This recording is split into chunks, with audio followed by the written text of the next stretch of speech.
All right. So try not to look at each other when I'm reading this. In my last class, I had a candle, and I let the guys all focus on a candle. So maybe choose an object like your foot. Why can't we look at each other? You can. I'm being ridiculous. I'm just gonna pick one. And just staring down. Randy. Yeah. When you hear this, that'll get really funny. Okay.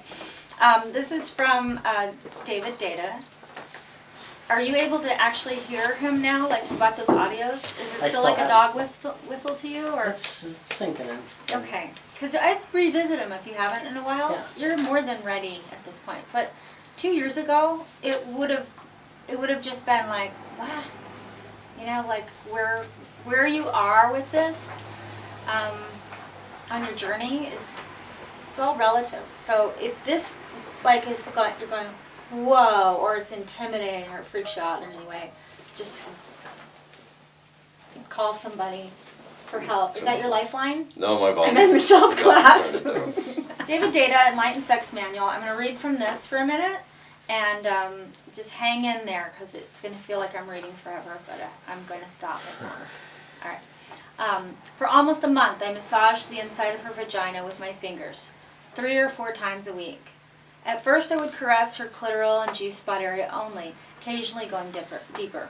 But after some weeks of this, I began to focus on her cervical area.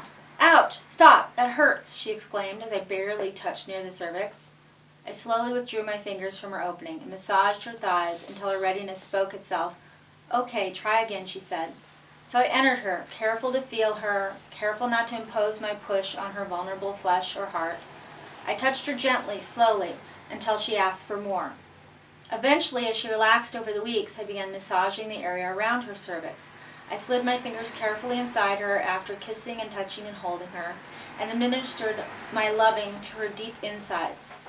It was as if years of resentment were coiled beneath her cervical landscape. Years of fast men, shallow men of good intent, but fearful hearts. As I touched her week after week, the layers of incomplete loving made their way to the surface.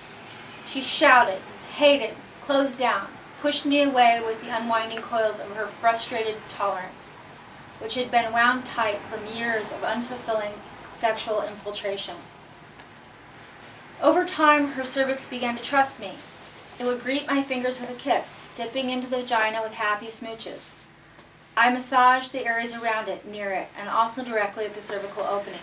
I was able to finally palpitate her cervix with repeated loving, as if I were rapidly pressing on a button to her secret treasure, waiting patiently for her hidden chambers to open and reveal their wealth. And so she did.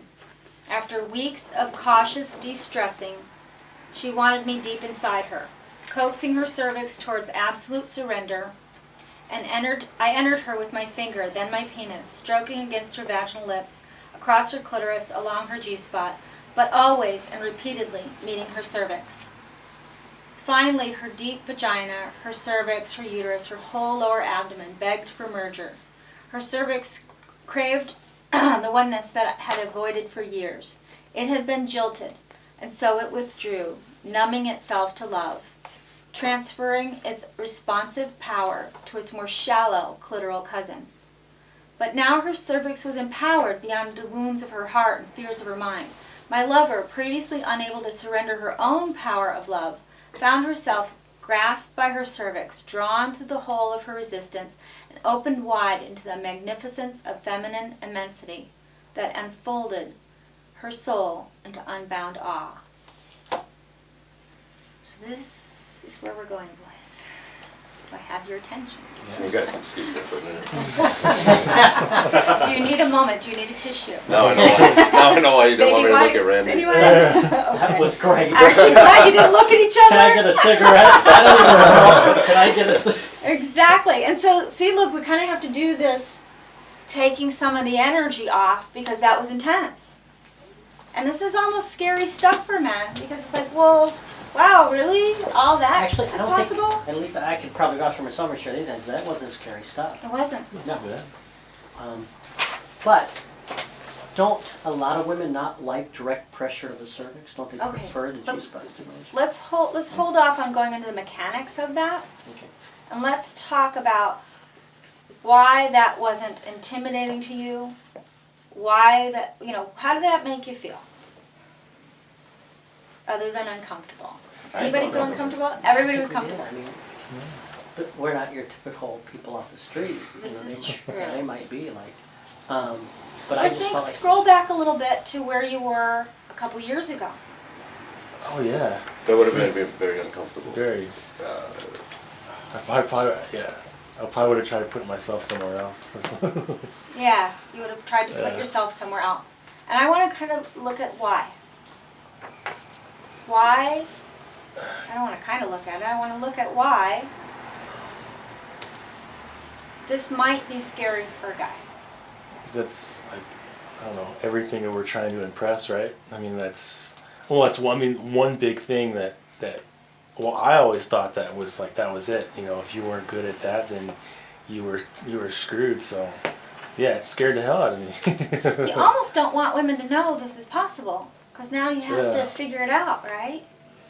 Like, whoa. And you're right, you aren't the average guys. You are guys that are here tonight, you're committed, and you've been committed for a few years now to unwinding this, to unfolding this in your life, figuring this out. So now, maybe you're looking at it and going, well, that's kind of hopeful. That's kind of great that there's some other cool thing to attain to. The thing is, I've been there, but I don't know how to get back there. Yeah, and that's the other piece, the consistency. Yeah, with Yeah. one girl at one point, but as that relationship fell apart, I became much more. It drained me. It drained me, and then it took a while after that relationship was over to build it back up. Then I went into another one, and that was even more draining.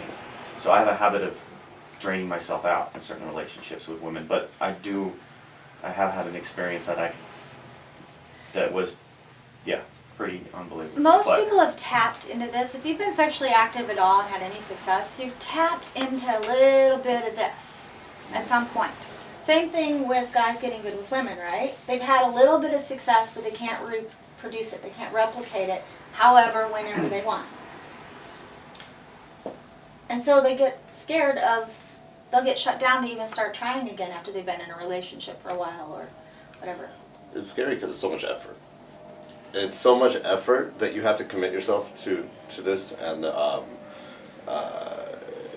especially like I can relate to because you put a lot of time and effort, and it probably felt natural the first time going through well, the street. it didn't take any effort, and I think it was just a lot of circumstances. It was how we met. It was kind of the whole play that led up to it, and then going down there to visit her, and then just the whole foreplay. Foreplay was dating. You know what I mean? Talking, going out, doing something, and then just feeling that connection. Everything flowed. It didn't take any effort at that point. It happened more like by mistake. And she just went into that, and she'd never experienced it before or after that. But she just had orgasms that didn't stop. Like one rolled right into the other. One wave would just lead, it would break, and then the next wave would start. And she was just cycling orgasms for like hours. So you can stumble onto this in a very spontaneous way. It sounds like you were building intimacy, you were creating connections, so she was able to be very open to you. And then it's written in all our DNA. Every woman's capable of this unless she's had some horrible woundedness or has some kind of physical disability. So it's there. And how are you able to tap into it? And to know that, and to be empowered with that information is what we're going to talk about tonight.